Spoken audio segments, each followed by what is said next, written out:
In men's basketball, we're learning more about who will stay and go from last season's team.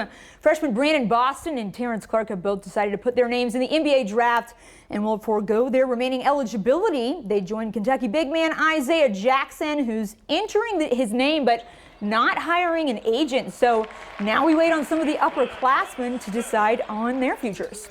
The first week of Kentucky football spring practice is in the rearview mirror. The team had full contact for the first time on Saturday, and the players were happy to put the pads back on before heading into week 2. Most of week 1 was dedicated to the install of Liam Cohen's new offense. Obviously still a lot of work to do, but head coach Mark Stoops says he was pleased with week 1. I definitely feel good. I feel like overall the guys are very committed. They're working hard. They're putting a lot into it, both in the film room and on the practice field. So that's what's nice about spring is again, the way I do it is Tuesday, Thursday, Saturday. That gives you a lot of time to absorb that, get healthy in between. We lift and have meetings on our off days. It makes for a long spring, but I feel like we can get a lot in. And I think there's a lot of excitement for this team, just for some of the changes that were made, but also the fact that so many guys came back to help this team. Absolutely, and from Stoops, it sounds like he's just excited to have some consistency in a normal spring. All last spring it was different, and that means so much, especially going into the fall. They're not so much thinking about if games will be rescheduled, all that stuff. So we're battle tested and ready for things to return to normal.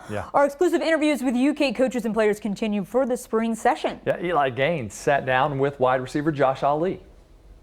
First day in pads, how good did it feel just to get those pads back on after a couple months off since the bowl game? It felt great. It felt great to hit again.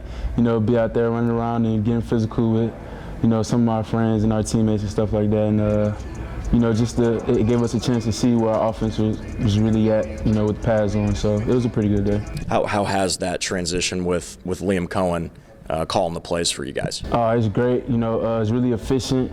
We just have to, get a couple more things down. That's like getting to the ball fast enough.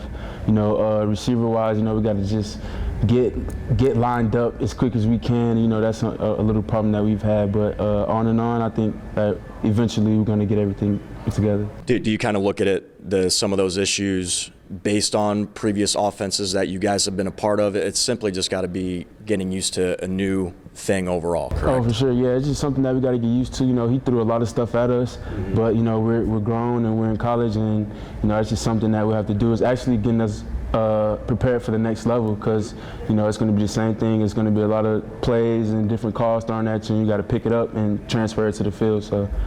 Love that mentality that you have on that, by the way, of knowing what this can do for you heading forward. You have a pro-style offense now.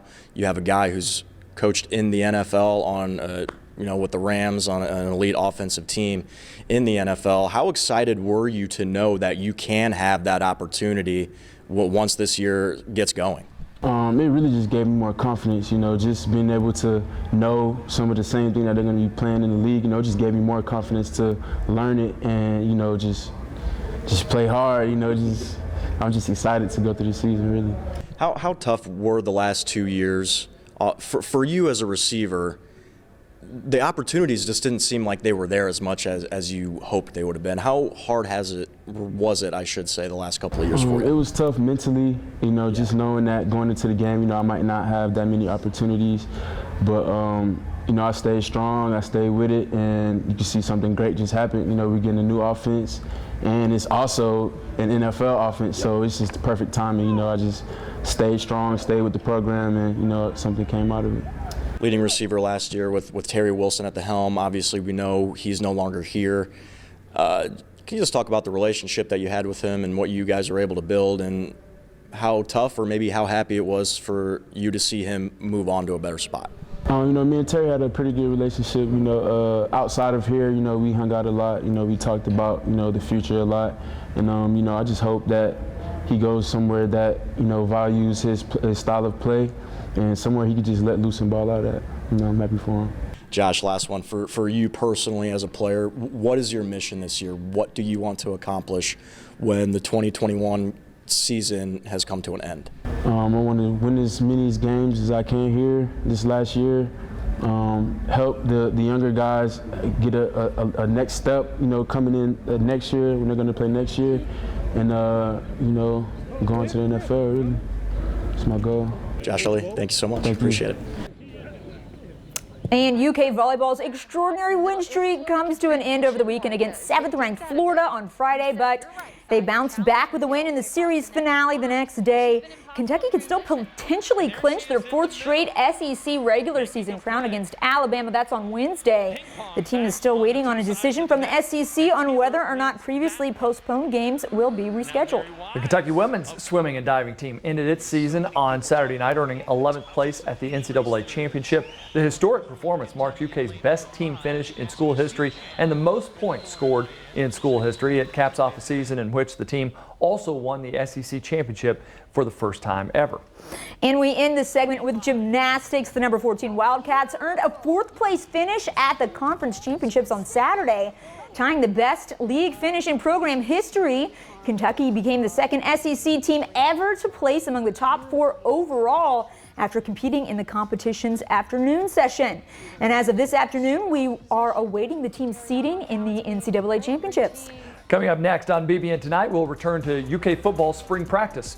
And we'll turn our attention to the defense with Brad White and Yusuf Coker when we return.